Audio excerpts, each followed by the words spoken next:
Good afternoon. I'm Mark Allen with Gaper.io, and I'm here today with Megan Berry, the VP of Product for Octane AI. Good afternoon, Megan. Good afternoon. So excited to be here. Good. I'm glad you could join us today. So what has been your experience in general? Can you just give us a brief background of yourself and your work experience? Yeah, absolutely. So I have been working in product at Octane AI, head of product for like 3.5 years now. Before that, I was VP product at another tech SaaS company called Rebel Mouse. And I was there for about something like 5 or 6 years.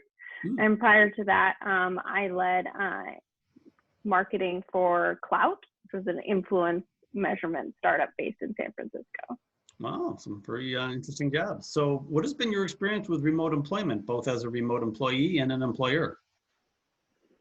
So I've been working with remote teams now for over 8 years. Definitely have a lot of experience in the area. At Rebel Mouse, for part of the time, I was going into an office, but I was primarily working with our remote teams. And then Octane AI is completely remote from the start of the company. And I think that working remotely helps people be more productive, and it also helps increase their quality of life, and it reduces costs for the company. So it's kind of one of those win-win-win scenarios. Yeah, no, I agree, especially for startups, that they don't have to pay for office space and things like that. It's a huge savings.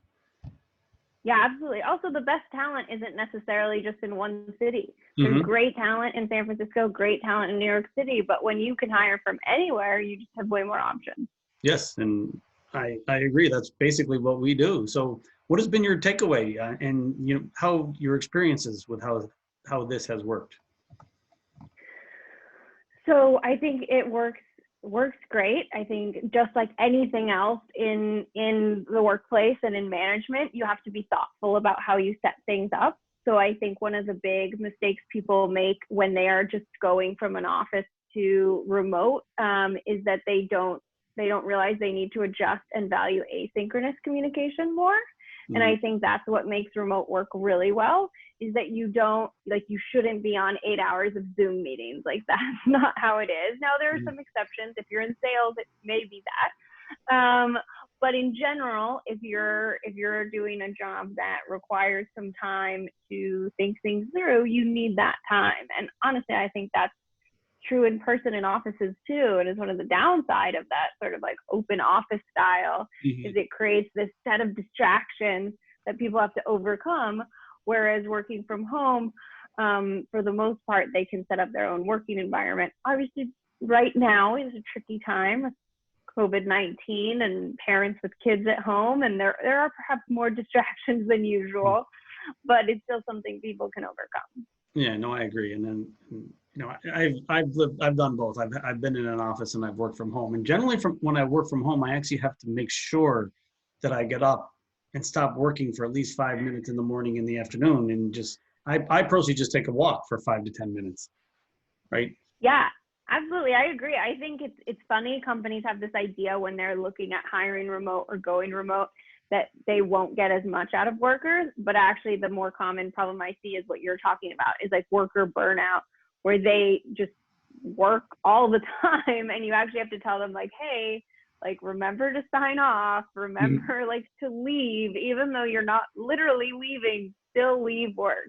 Yeah, no, I agree. It's funny because when I first started working remotely, I also joined a gym for that reason, that I would set my alarm at 5 o'clock and it's like, okay, I got to go to the gym. And it's something I really stuck to, unless there had to be a really good reason, like a production problem, to keep me from it, just to get away and have some social life too. Yeah, absolutely. I think, yeah, especially during these times, I think people who are going remote for the first time because of coronavirus are having that to an extreme, because obviously their day is limited anyway in what they can do. And it can really lead to burnout if you're replacing everything you used to do for fun with work. That will burn you out quickly. Yes, it will. Yes, it will. So what do you think is the future of remote employment, and what do you think can be done differently to make it more effective? So I think we will absolutely be seeing more and more tech companies go either fully remote or start encouraging remote more. I think that people are getting a chance to see what it's like right now, and some workers are not going to want to go back to being in person in the office. They're not going to want to go back to their commute. And in these big cities, particularly like, Silicon Valley, New York City, you have such a talent war for the top talent. So if one of the ways you can help keep them is not needing them to come into an office, like, people are going to have to consider that, and they're going to have to change what they're doing. So I think like the big shift is like, it's happening, it's here. It was already on trend before, but now even more so. Like, you're going to see people who, managers used to maybe say, oh, it's not possible for how we work. Well, now we all know it is. It is. So the gig is up. Yeah, and it's interesting because I have driven into the city of San Francisco in my career. And, when I stopped doing that, it freed up 2 hours a day. And it's amazing how much more productive you are. And even just how much calmer you are when you start your day. Because if you're dealing with traffic or dealing with the subway and it's rain, I mean, you get into work and you're tense. And, I have a 20-foot commute to maybe 30-foot to my coffee cup, my coffee maker, and then another 20-foot to my office. And that's pretty relaxing, actually. Yeah, absolutely. And I think like the big thing is if you can make sure you're communicating well remotely, like you're helping people understand the goals and the mission and what they're trying to accomplish, then you're in a really good place. I think the most common downfall I see is when people go remote, particularly when there is like some in person and some remote, is that they don't communicate the same things to remote workers because they don't realize how much they're sharing, over the water cooler and because they happen to pass someone. And so you do need to be thoughtful about thinking about, as you're passing on tasks and things, that you're giving people the context of how this fits into the company goals. And I think if a remote company can do that, then they're really in a good place. Yeah, I agree. So what is the story behind Octane AI, and what are your products? Who do you serve? All those things. Yeah, so we do conversational commerce for Shopify stores and other e-commerce stores. So essentially, you can talk to a store on Facebook Messenger and get information about what product to buy. Like the bot can help you buy it and send messages when there are sales, things like that. We do the same thing for SMS, and then we do some things on site as well to help customers purchase. So it's sort of a complete suite of conversational commerce tools. So correct me if I'm wrong, but the e-commerce site would use your product, and that would help them communicate better with their potential customers. Exactly. Okay, cool. That sounds good. And I think there's a growing market for that type of technology. Yeah, absolutely. I mean, it's been interesting for us to see, obviously, with the COVID-19 changes, e-commerce is still a huge market, definitely plenty of growth, but there are just some shifts happening. Stores that were focused on travel are having to struggle a little more, as well as some extreme luxury, things like that, because there's some uncertainty. But if you're doing some sort of basic household goods or even like home projects, like things like that, like their sales are way up. Yeah, yes, they are. So how did you incorporate the idea of remote at Octane AI? So Octane AI was remote from the very first, which really helped. I joined about 6 months into the company starting. At the time, the 3 founders were in 3 different locations, one in LA, one in Seattle, one in San Francisco, and they were debating if they should bring the company together or if they should continue remote. And I strongly voted, at the time I was living in New York City, so would have added another city to the mix. And I strongly voted for remote teams being a great way to set up a company, and also that there being a huge advantage to actually not having a headquarters and doing everything remote first, because it would really mean that we had to be thoughtful about how we set up our culture and everything to make it work for remote employees. Very good. So the current pandemic has caused a lot of companies to go remote, and you already were remote. So the thing I'm wondering is, did that cause any major roadblocks or challenges that you didn't expect because you already were remote? So you would think it would not have affected you as much. Yeah, there's still a couple of things. I think the first thing is something every company is feeling, is that it's a stressful time. Mm-hmm. People are worried about, their health, their family, they're having to cancel things they were excited about.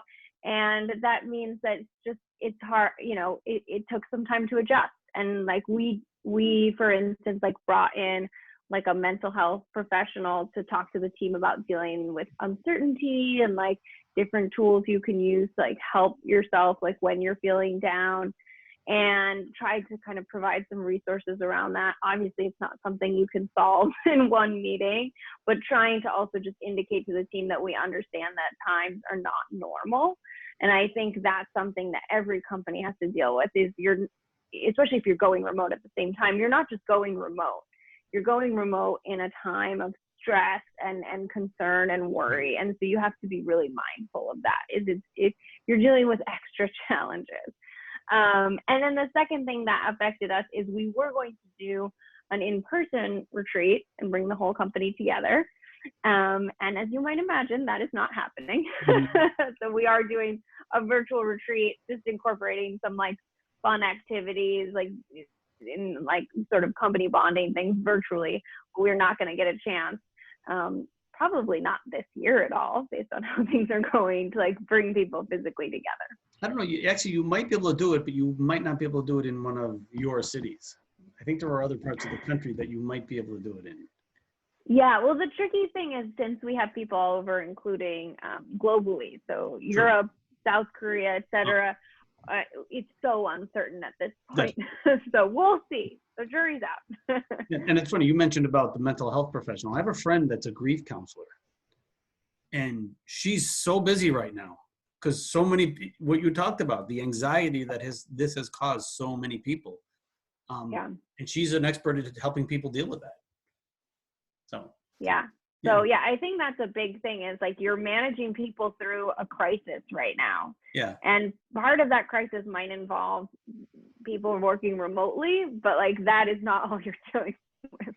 Yes, absolutely. So there's companies like Gaper that help develop, build, and scale products, especially for startups like yours. How important do you think that's going to be in the future for startups that need quality people and they need them in a hurry? I think there's a huge ecosystem around helping companies go remote, helping find the right people to work with them, like all of this. So I think there's definitely plenty of room for companies like that. And there's, especially as companies are dealing with this for the first time, like they need expertise in the market, right? At this point, I have 8 years of hiring experience with hiring remote teams. I know how to do it, but it's different from hiring in person. So if you've never done it before, I can imagine that would be incredibly useful. Yes, it would be. Well, thank you. And I want to thank you for your time today. This has been fascinating. I hope your product does well. It does seem to be an up and coming type of technology. It's been here a while, but I think it's about to really take off. And thank you again for taking the time out to talk to us today. Yeah, thank you so much. All right. Have a great day. You too.